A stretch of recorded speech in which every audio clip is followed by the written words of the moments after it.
Hello மக்களே, 10ஆம் வகுப்பு படிக்கும் ஒரு பெண் ஞாயிற்றுக்கிழமைகள் தவறாமல் மரக்கிளை வகுப்பு போகிறதில் பழக்கமுள்ளவள்.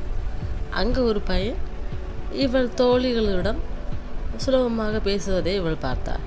பார்த்த உடனே ஏன் நானும் இவன்கிட்ட பேசக்கூடாது, ஒரு நல்ல நண்பர்களாகக்கூடாது அப்படின்னு சொல்லி இவன் நினச்சிட்டான்.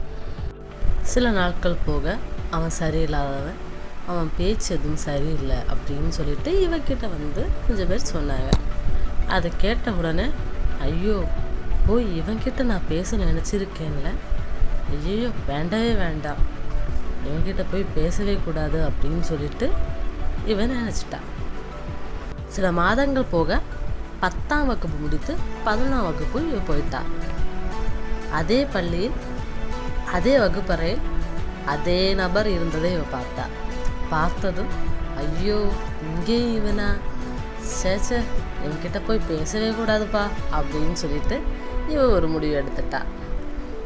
சில நாட்கள் போக வகுப்பறையில் யாரோ ஒருவர் இவளை மறைவாக தாக்கினாங்க. தாக்கின உடனே இவ திரும்பி பார்த்தா அதே நபர் இவளை பார்த்து கொண்டு இருந்தாங்க. பார்த்ததும் இவளுக்கு கோவம் வந்துச்சு. என்ன இவன் தான் நம்மளை தாக்கினானோ அப்படின்னு சொல்லிட்டு கோவம் வந்துச்சு. அப்புறம் இவளும் அவனை திட்ட, அவளும் இவனை திட்ட, 2 பேருக்குள்ளாடி ஒரு சண்டை வர, சண்டைகள் நாட்கள் போக போக பெருசாக அந்த சண்டை அப்படியே அவங்க 2 பேருக்குள்ளாடி ஒரு நல்ல நண்பர்களாக.